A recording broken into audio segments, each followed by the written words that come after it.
Hi class, back again with a lecture on minimalism. Probably one of my favorite compositional techniques to come out of the mid-19th century, 20th century, excuse me. Minimalism refers to essentially a compositional process where we are paring down the scope of everything. Literally everything.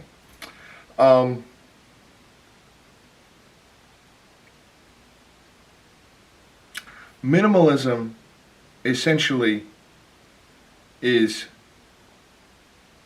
really kind of taking most of its roots from Eastern music. Ostinato, right, figures, repetitive rhythms,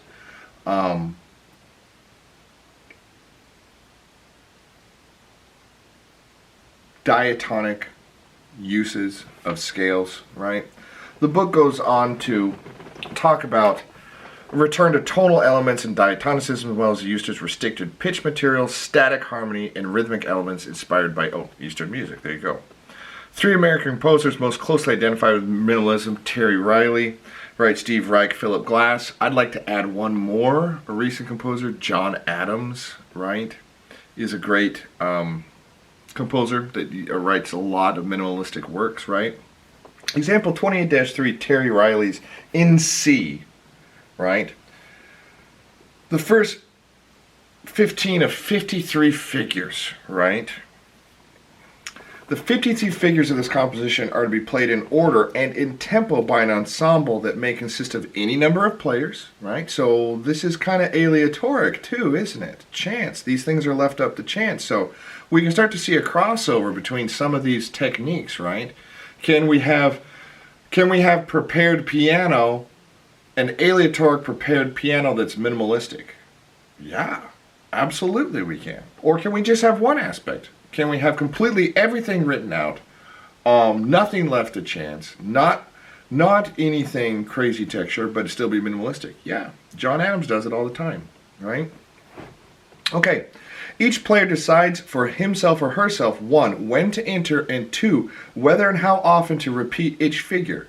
The music is organized around a steady pulse that is maintained by a pianist playing a steady eighth note on the top 2 C's of a grand piano. And it's kind of annoying. When you first start listening to In C, look it up. In fact, I think I'll post a link. When you first start listening to In C, because it's almost, just banging on your ears, like almost causing a migraine headache, but it's this. For the entire piece of music. Then all the other instruments and all the other figures start to fill in around it. And all of a sudden, it's almost meditative, right? It's almost meditative, right? Note the use of a very limited pitch materials. Note 2, the static harmony that begins around C major and leads to a half cadence in figure 15, right? The aesthetic effect of a performance, which in some cases may extend beyond an hour, right, depends in large part on the audience expectations and the performer's ability to establish a compelling counterpoint of shifting pitches, rhythms, and colors. So inner workings, meaning interplay between the musicians and the audience, right? I could foresee this falling apart in 5 minutes with an inexperienced ensemble. And I can also foresee this going on for over an hour with a very experienced symphony or a group of very professional musicians that are used to collaborating together, right? Things start to evolve. You start to have maybe one figure or figures that may relate to each other better than other figures start to come out and coalesce together and then dissolve and back into the background, and another figure sweeps in and takes over, right? And so we start to see very much aleatoric tendencies with a minimalistic construction, right? So the concept, and he goes into some vocabulary terms here, the concept of phasing may be seen as a process that is a logical extension of aleatoric procedures. What I just said. The technique was first introduced by Steve Reich in his tape pieces, to be discussed later. Right? Phasing tape loops, right? So creating tape loops and phasing them in and out, right? Okay? So I put up some minimalism examples up there. I think I put up Lollapalooza, right? Which is nothing more than a rhythmical figure composed by John Adams that is literally the rhythmic figure of the word Lollapalooza. Right? Lollapalooza. Right? That's all it is. And he composes with the symphony orchestra around it. Also A Short Ride on a Fast Machine, which is just a really fun listen to. And I will go back and post Terry Riley's In C, right? Example 28-4 talks about Steve Reich's piano phase, the first 12 of 32 figures, right? Another minimalistic feature, but also phased in and out, right? So very, very interesting music.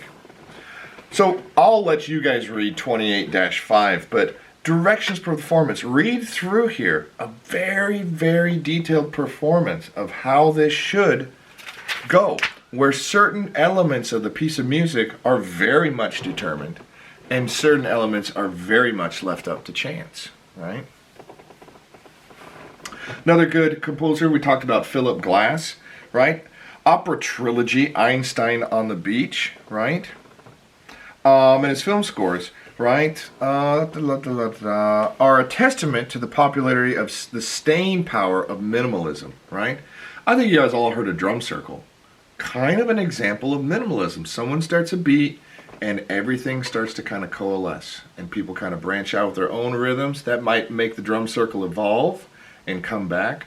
It's a very, very fluid and a very, very Eastern meditative thought of how to view music and its evolution thereof, right? Okay. Oh, they do talk about John Adams in here, right? Yeah. So here we go. Short Ride on a Fast Machine. Yeah, it was commissioned for the opening concert of the Great Woods Festival in Mansfield, Massachusetts, 86. It is a joyfully exuberant piece with a pervasive and infectious motor rhythm, right? Scored for full orchestra with the persistent presence of a woodblock. Yeah, the woodblock never, ever, ever changes, right? The work is occasionally suggestive of the earlier orchestral scores of Stravinsky. At the same time, the listener is aware of new and contemporary language, one indigenous to the present day, right? Right? So the earlier orchestral scores, right? So scoring styles of maybe instrument groupings, right? Maybe orchestrational techniques of maybe close spacing, interlocking spacing, right? Open spacing, instrumental interlocking, things such as that, right?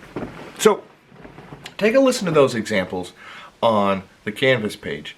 And once you're done with that, I'll join you back here for our final lecture, right? Final lecture of theory. Take care.